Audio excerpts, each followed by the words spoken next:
Hello, class. Welcome to Hemophilia, a presentation by Austin Stanley. First off, here we have your vein.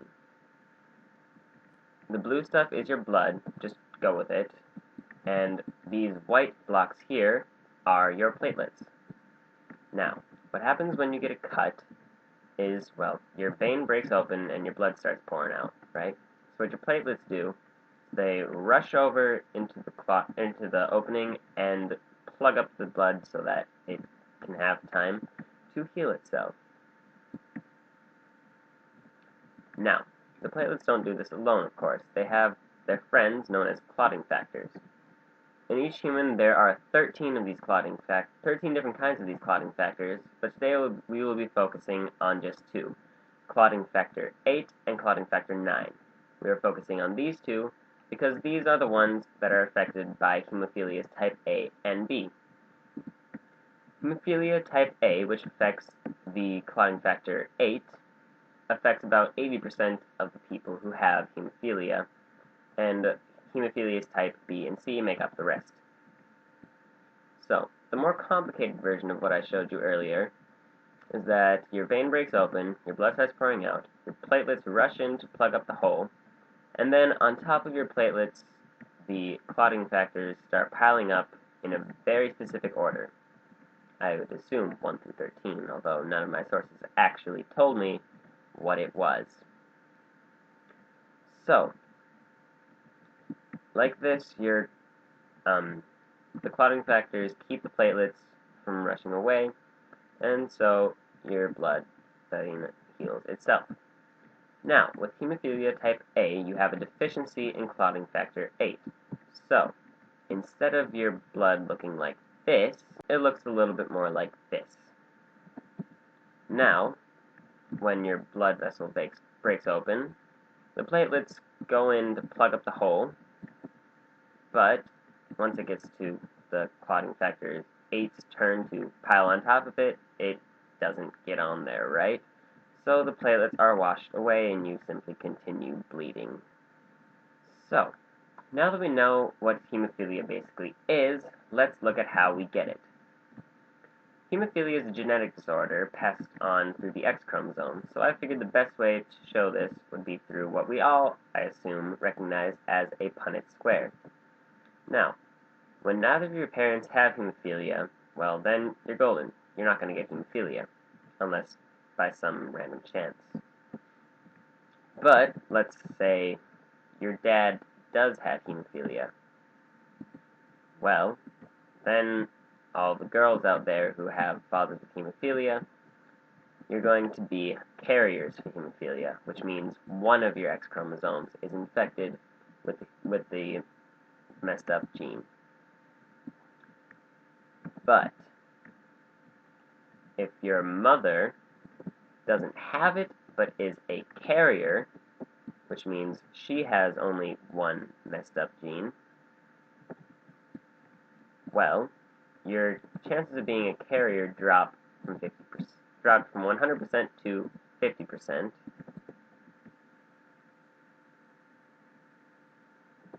But boys, your chances of getting it drop from 0% to 50%. Now, if your mother has it, like full on, she has the messed up gene in both her X chromosomes, then girls, your chances of being a carrier are brought back up to 100%, and boys, your chances of getting it are brought up to 100% as well. Now, if both of your parents have the disorder, well, then all of the offspring will have the disorder. It's simple logic, really. If all of the X chromosomes on the input have the messed up gene, all of the X chromosomes on the output will as well. So, before we get into treatments, let's go over a little history of hemophilia. It was first discovered by the Jewish people, where in the Talmud, their collection of ancient laws, they say, a baby boy doesn't have to be circumcised if two of their brothers have died from the procedure, from overbleeding. There are also references to people having hemophilia in the New Testament of the Christian Bible, and a 10th century Arabian physician named Abu Qasim made references to family with males dying from uncontrolled bleeding, and yeah, you get the point. It's been around for a long time. People have known about it. In the 19th and 20th centuries, hemophilia became known as the royal disease because Queen Elizabeth, who was a carrier for the disease, passed it on to many of her successors, and then through royal intermarriages, it basically spread throughout every empire in Europe, most notably and most memorably the Russian Empire. Eventually it got so bad that, well, it got called the royal disease. I mean, it doesn't really get much worse than that. In the 19th century, a man named John Conrad Otto was the first to discover that the trait showed up mostly in men. And then throughout the 19th century, other discoveries about hemophilia were made, such as that women could be carriers if their father had it, even if they themselves showed no signs, until in 1828, a man named Friedrich Hopp and his professor Dr. Schönlein put a name to the disease, naming it hemerophilia, which was, in my opinion smartly, shortened later to hemophilia. Now for the treatments. The most common treatment is replacement therapy, where they take the deficient clotting factor and simply inject it back into your veins by a needle or through a drip. This type of treatment is either given on a regular basis, a preventative therapy, otherwise known as a prophylactic therapy, or as needed just when people get cut. It is usually made from donated human blood, although there is the option to get recombinant clotting factors, which are not made from human blood. Possible complications from this treatment are that your body will produce antibodies to the clotting factors which are supposed to help them and drive them out. It is also possible to get a viral infection if the blood is not treated properly or given to you, although this is very rare these days. It is also possible that if you avoid getting the treatment, that you will have damage to muscles, joints, and other parts of the bodies.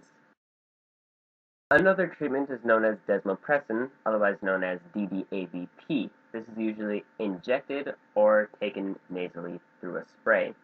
It is used only in mild cases of hemophilia A, and it is only used in special occasions, such as if the person is going to play a specific sport, because if you use it too much, it starts to not work as well. Along with the replacement therapies, people are often given antifibrinolytic medicines. Sorry about that, probably butchered that. Anyways, it is used with the replacement therapy and given as a pill. Currently, researchers are working on perfecting gene therapies to simply remove the damaged gene from the chromosome and make you healthy again without any of this constant replacement therapy or anything like that. So, thank you for watching. I hope you guys enjoyed. Now I will come up to the front of the room and take any questions you might have.